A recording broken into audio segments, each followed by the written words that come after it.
How's it going out in the world? This is Old Buck Dave, and with me is not far away is old not, Buck Dell. not far away, maybe across the table from me. Who knows?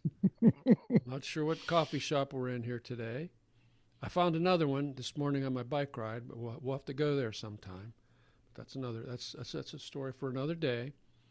So let's start off with talking to Mr. Dale here. I don't want Yeah, go ahead. any accomplishments, any Any interesting things Any, happen? Any yeah, what's thoughts? going on in your world? What's going on? What is going on in your world, Dell? I like to call this the Aerator challenge. You know, I'm Aerator gonna is I'm it? gonna I'm gonna frame it like that. The Aerator challenge. Let me give you some background. There's Wait, is this like aerate? You're like, Aerator, like the kind you put in your kitchen sink. oh, aerator. Okay, Oh, got it. How my yeah, ears are old, man. You know that. yeah. I don't know what Okay, else to call it, that's but what I would call it, the aerator. You're right. so this is the aerator challenge. Now it fits into the category of a very simple, a simple fix or a simple solution. Let's just go get one and let's just put it together. And it's like a watch battery or something. You're just going to go to the store and you're going to pick one up and you're going to finish the job. And it's just that simple. Yeah, it's just that simple. And then it turns out to I'm going to solve this if it kills me's problem. Mm-hmm. So so what happened was I thought the aerator in the bathroom faucet, I just didn't, for some reason, I didn't like the way it was working. And I started poking around with it. And my wife said, you're going to regret fooling around with that. Leave it alone. Leave it alone. No. I heard that before. So I'm thinking I can figure this out. It does screw in. It's an insert. So I said, well, that should come out. Well, Mm-hmm. needless to say, I broke it. Yep. And I couldn't get it out. Now I got it half in, half out. It's not working. The sink is not working.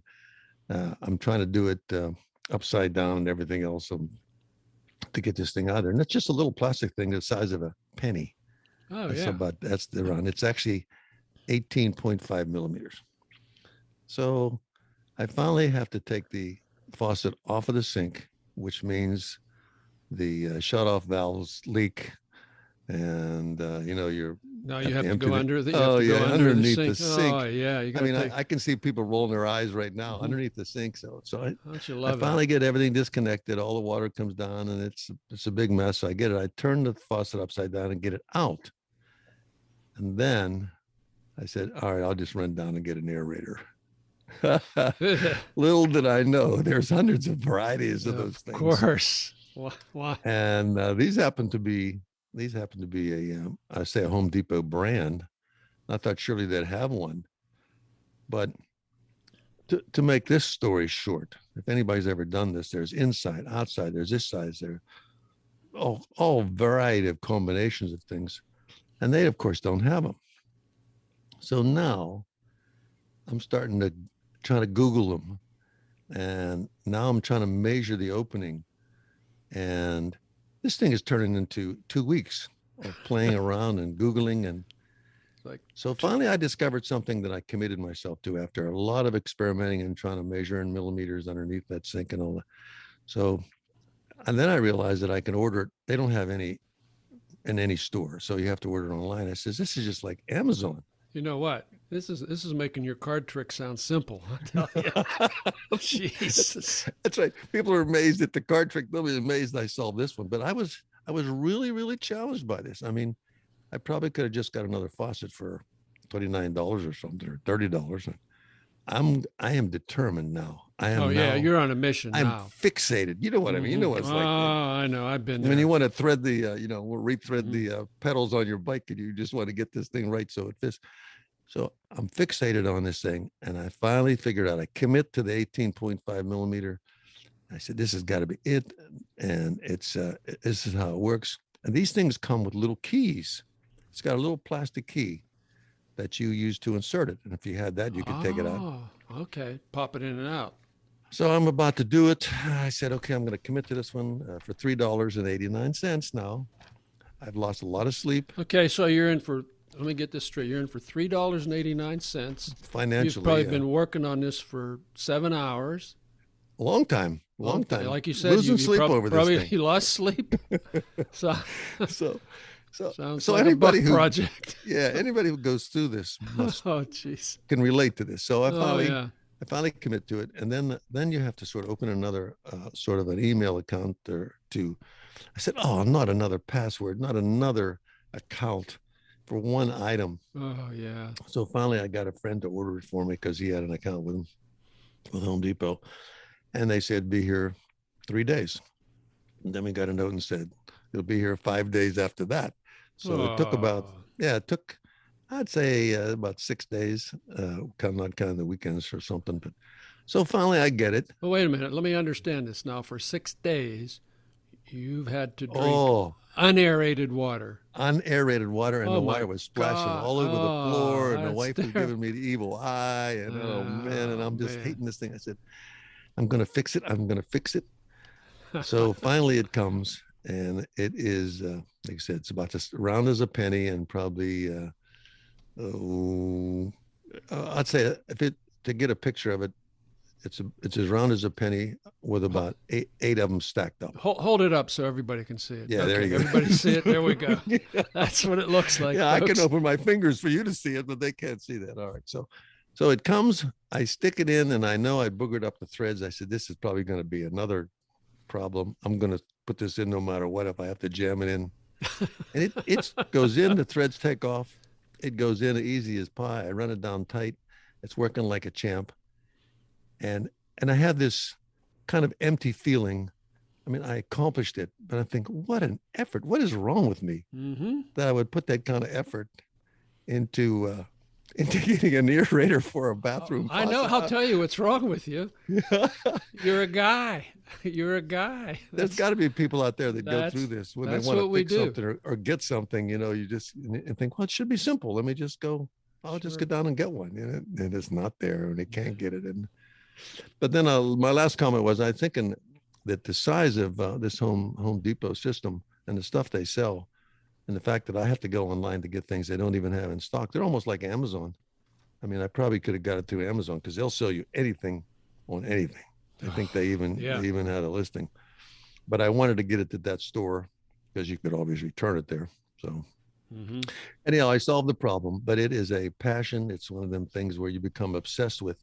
And why I do that, I don't know. I told you why you do it. Because I'm a guy. Because you're a guy. Because we're too stupid to do it the right way. I could probably list a lot of things that just say, oh no, the cause du jour.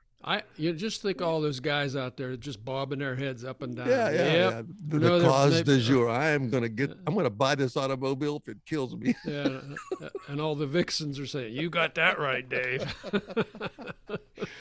Women roll their eyes back and think, "Okay, why is he worried about that? Yeah. Why are you?" So, that's my aerator challenge. So if you ever had an aerator, you can get them. You just have to be patient. Don't talk to you, right? Yeah. Don't talk to you. Okay. Well, hey, that's we all go through those things. We all have our challenges. I had another thing. I was something else I wanted to run by you. Did you happen to notice? There's some guys went into space. You didn't happen to see it on television or something? I did that. I did see that. Yeah, we got billionaires in space, man. Could we let that subject pass without commenting on it? I don't think so. I don't think so. Did you watch that? Did you watch that? Yeah, I did. I mean, I don't think I saw them live. I think I was riding my bike or something. It was 20 minutes. But 20 minutes. Up and down. So I said to myself, who do I want to fly with? I'm going to book a flight. That's a good question. Yeah. Which guy would you fly Bezos? with? Bezos was pretty cool. Bezos for or Branson? Up and down. Land in the same area. Went right up and straight down. Yeah. Branson was, I thought that was cool. And then there's, of course, there's Elon. Yeah. And, I mean, if you're going to book a flight with him, you could be up there for a while. So we know he's got the handle on the actual astronaut wings. So anyhow, between the two, would you do that? Would you do that if you had think about this? Kind of loose change? Yeah, I think. Let's see, Branson. I mean, look, he ran an airline for a lot of years. He crossed the Atlantic in a hot air balloon, right? He did a lot He of things. did. He's an adventurer. He crashed another balloon in the Arctic, as I recall. He's really more of an adventurer, kind of more of a free spirit kind of guy who also happens to be pretty smart, pretty rich. But I don't know. But My think opinion about is, Bezos. What's your opinion? Tell me. well, I was thinking, who would I buy a ticket for? Mm-hmm. And then I said, how long was Bezos' flight? 10 minutes. 20 minutes total, 10. maybe? 10. All right, 10 up and down, 10. and he walks out. How long was Branson's flight? His was longer. Took him 40 minutes to get to the launch height. It took him about an hour. Yeah, so what a view. All that flying around out there, that would be cool. Then he blasted off. Yeah, that would be more fun, I think. But they were both. I think it would. They were both in free fall for like 3 minutes, 3 or 4 minutes. That's like jumping out of a plane with a parachute and falling, except you got a structure around you. All right, that's for whatever $250,000 they want to charge. I'd probably end up a bad case of acid reflux or something. So I'm not worried about the weightlessness of it. Yeah. But I said to myself, 40 minutes of looking around at the Earth, getting up there. Then when that thing blasted off, that'd got to be a blast right there. You feel yourself dropping in the blast. Yep. But even if it didn't fire, he glides. Yeah. He glides back. Yeah. So you're going with Branson. I'm going with Branson because he was offering 200,000 or something for a get-go. And, Bezos has yet to refine the ticket thing. But, if Branson, I was trying to explain that to somebody. If he went up and just come right back down, he didn't have to worry about the heat shield stuff. Mm-hmm. Yeah. Because that looked like a pretty light bubble he was flying in. Well, let's give Bezos his due here, though. I mean, let's think about it. He's got infinitely deeper pockets. Okay, he's worth what, 200 billion or something like that? Beyond my Branson is Branson's like, I don't know, 10 billion? He's a pauper. Bezos, he used an actual rocket. Think about that. Okay, but look at it like he's more of a calculator, I think, than an adventurer. I think he's really a boring person. I think he's focused on whatever gives him more control of the world. He basically wants to run the world. So I don't know if this is good or bad for somebody you're wanting to risk your life with. I give him credit for getting a rocket together, which didn't have enough jets on it to me. I said, man. Not enough jets. That's always the problem. I said, let me strap a couple of those Falcon 9 rockets on the side. And then I said, right to Mars. I said, when he gets up there, let him fire his thing. He'd be on the moon before you knew it. Yeah. So otherwise, I give him credit for doing that. Yeah. But I think if I was going to fly, I think it'd be more fun to do Branson. And I would like to get off get out of it with watching them parachutes open. I would just step down the stairs, say thank you very much. And well, my choice is clear. Okay, I go behind door C, Elon. I'm all Elon all the time. Look at this guy. He's got SpaceX. That's a proven concept. He's ferrying people up to the space station. I mean, he's done it. He's got a system that works. He does, and you could have a real ride out of that. But I don't think that's not his purpose. He's all business. This is all commercial, dude.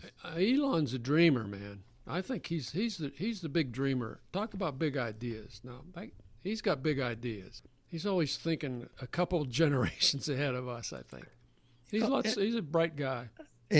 I think Elon and I would get along fine. I could sit down and talk to the guy. I'm thinking I'm a big idea guy. That's right. You two are so similar.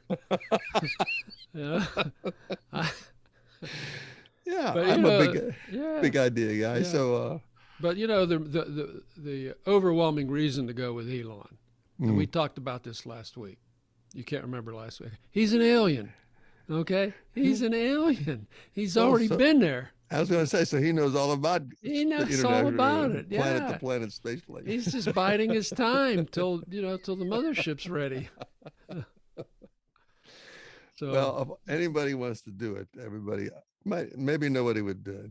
Nobody listening was going to give a shot at this, but if it was something you could afford, I would go with Branson because it'd take a little bit longer, it'd be a little bit more fun, and I don't mind gliding back to Earth. And of course, Elon, I think one day he's going to pop something out. He's going to pull a tarp off of something and say, "See this puppy? As soon as it gets up there, buddy, we're blasted off for Mars." You know. Well, yeah. Hey, this fall he's popping a billionaire into actual orbit. Some other billionaire who's he came up with some. You mean he's going to put somebody in orbit? He's going to put a guy in orbit for 3 days. Yeah. And I can't remember the guy's. He's another billionaire. He made his money doing Silicon Valley stuff or something. That's my opinion, and I'm sticking to it. Yeah. Okay. You can do that, and I'm going with the Musker. I'm going with the Musker man. All right. Hey, let's come down to earth here a little bit now. Okay. Yeah. That's enough of that. We can get into a big shouting match over that. And now for something completely different. Mm-hmm. We would like to next introduce a vintage vixen, loyal listener Judith. She's an interesting character, somebody we've known since we were 5 or 6 years old. What will follow will be part 1 of a 2-part interview with Judith. From my perspective, she's just a wonderful person and lived a very interesting life. So, okay, stay tuned. Stay tuned, folks. Hello out there. This is Old Buck Dave coming to you again from wherever I am. And who do I have with me today? This is Old Buck Dale. And anybody else out there? Vintage Vixen Judith. We have a special guest, Vintage Vixen Judith. Welcome, Judith. This is another special interview by the Bucks here. This is Vintage Vixen Judith. Now, Judith, correct me if I'm wrong, but you are the person that recommended that we come up with a term for the female listeners. Is that correct? Yes, I think I was. Yeah, you were. I think okay. I was the first one. And Vintage I approved the one they selected. I like Vintage Vixen. That was my vote, so I was glad the other women wanted it too. That was the big vote getter, so I don't know what that tells you, but I like the name. That was definitely the best choice. Definitely the best choice. But listen, folks, Judith has been a lifelong friend, classmate, and she's had an interesting life, and we just thought we'd share a little bit about her life with you all. I'm truly pleased that just to hear her voice. I really am glad to hear her. Well, Judith's voice. She sounds great. Judith, do you want to start off by just giving us a brief summary of what happened to you after high school, and then we can get into the gory details later. Okay, well, because we kind of slipped away from each other after high school until the internet came around. Right. Yeah. Thank goodness for that. Well, after high school, like much of the class, I went off to college. Started out actually as a music major of all things. That lasted about a semester when I realized I really didn't have the background to be a music major. Wandered around sampling different things, ended up as a speech and drama major, got my degree in that. Did a little bit of graduate work in that field, and then just for various reasons didn't stick with the grad program, but went to work. Did a lot of little theater over the years, really enjoyed it. Never really did anything professional, but that was a big part of my life for a long time. My late 20s, took a trip to San Francisco and fell in love with San Francisco, and ended up hopping in a 66 Volkswagen Beetle with my mother and driving across the country and moving out there. That's terrific. Yeah, I was going to go alone. And then as I was leaving, my mother looked at me and said, "I can't let my baby go by herself." And she went in and packed a suitcase and came with that's me. Great. That's great. There's nobody like Mom, I'll tell you. Yeah. So I lived out in California for a number of years, doing different things, working in the field of records management for a long time, back when most records were still in paper and had to be managed. And while I was out there, I was working at one point in a law firm, and reporting to the law librarian, and she said, "What you do is a lot like what a librarian does. Did you ever think of going to library school?" So I did. I went to Berkeley, got my degree in library and information studies, never really planning to be a librarian. And then through various circumstances, decided to take a couple years off in the middle of my life and get another master's degree at Franciscan University in Steubenville. And I went there and got a degree in theology, an MA in theology, and ended up staying there for several years, working in the president's office. And that was one of the best jobs I ever had. He was a speaker and an author, and very well known in the Catholic world. And so that was kind of the dream job. And I thought I'd really be in Steubenville the rest of my life. And then lo and behold, I met my husband. That happens. It's amazing. I met him through a personals ad. He was a widower and ran an ad in Pittsburgh Magazine. I read the ad, and I can probably still recite it from memory. Romantic Catholic widower in search of soft, attractive, romantic Catholic woman. Wow, nice. Fits you to a T. That's definitely you. Well, I said, I think I'm romantic and soft. I'll let you decide if I'm attractive. And I sent him a picture. And he called me, and 10 days later, we had our first date. And the next day, I called all my friends and said, I think I met the man I'm going to marry. Oh, man. And great. So we dated for 2 years. Because even I was in my late 40s by this time. Even at that point, I didn't want to rush into anything. But we ended up getting married 2 years to the day from his first phone call. And we've now been 25 years. So, and here, I ran all over the country and finally met my husband, 15 miles from where I grew up. So, wow, that's great. I mean, we didn't know any of this about you, and we've known you since, I think we went to kindergarten together, didn't we? I didn't go to kindergarten. No. Okay. First grade. I was in first grade. I was in first grade. And one of the great mysteries of my life is why I only spent first grade at your school, and then they transferred me to the other school. That's right. Yeah. Me and Jim Williams and a couple of other people, for some reason, they just picked these kids and said, you're going to the other school. So there we had to start all over again, meeting people. And that's where I met you, Dale, so I got to know both of you. Double trouble. That's a fascinating, Double trouble, fascinating adventure. Yeah. Definitely a fascinating That's adventure. Great. Well, let's go back. Let's go backwards a little bit.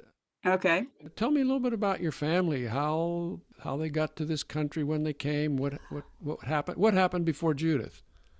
Well, my father's parents and his oldest brother and sister were born in Slovenia, which at that time was part of the Austro-Hungarian Empire, and came to this country around 1900. And I've done a little bit of research on it. So I know that my grandfather came first and got a job and found a place to live. And then my grandmother came like several months later. So I would love to know what she did for those months with 2 little children and being pregnant with a third. But somehow she came. They settled in the little town of Buena Vista. And then 3 more children were born here in this country, in addition to the one she was pregnant with when she traveled. My grandfather was a coal miner. I have vague memories of him. My grandmother died a long time before my parents were even married. But I was able to, through census documents, figure out the town they came from. It has a different name now. But I emailed the Slovenian government. It was like a demographics office or something. And I just took a chance that there'd be somebody there who spoke English. And I said, my grandfather on the census said this was the name of his town.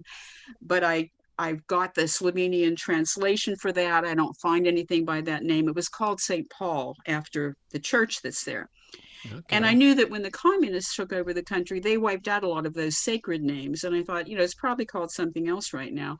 And the person said, well, I can't be sure, but there are 2 places One is just like a crossroads that was called St. Paul. And then one has this church that dates back to the 1500s. It's a little bit larger. That was the right place because it was in Lower Styria, and that's where grandfather said he came from. So I'm like almost 100% certain that Prebold, Slovenia is actually the town they came from.